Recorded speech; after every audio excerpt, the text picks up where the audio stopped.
Should you rent or purchase your restaurant property? Let's cover this right now.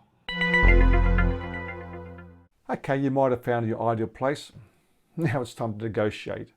Okay, most people who start a restaurant usually take over an existing lease or start a new lease with premises because when buying it, which is something you should consider if you can afford it, could be something like, 20 times the annual rental. But there are advantages and disadvantages. But when it comes to leasing, how much experience you've got in negotiating? Do you know what the current rentals are in the area?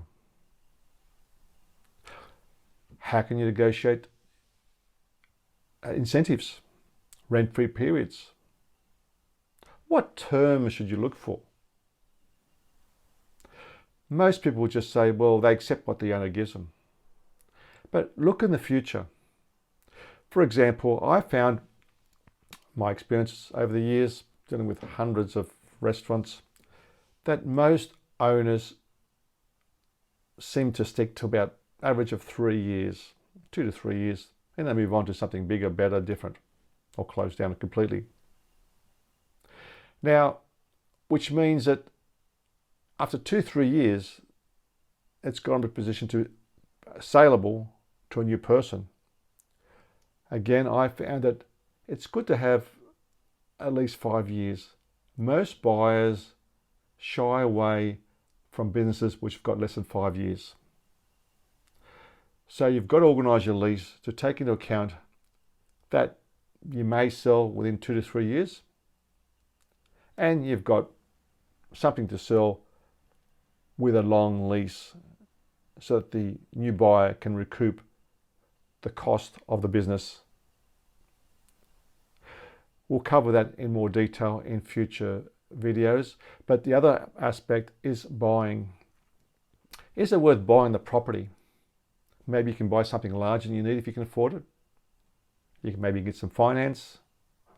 Maybe you can lease part of it to someone else until you see how you go as you grow. And also consider, well, if I decide to move on for whatever reason, I want to grow or close down or whatever, can I use this property for another purpose? Is it only for restaurants? Is there another industry in the area which possibly might utilize it down the track? The advantage of buying is that, operate it successfully, get it going, profit, make it as automatic as possible, and then you've got something to sell. You've got a good business to sell. Give the new buyer a new lease. They pay you a premium for your business, and you've got a rental as a nest egg in the future. Because how many times you heard the term, had people tell you, I've been here for 10, 20 years. I could have paid for it twice over the years. You don't know.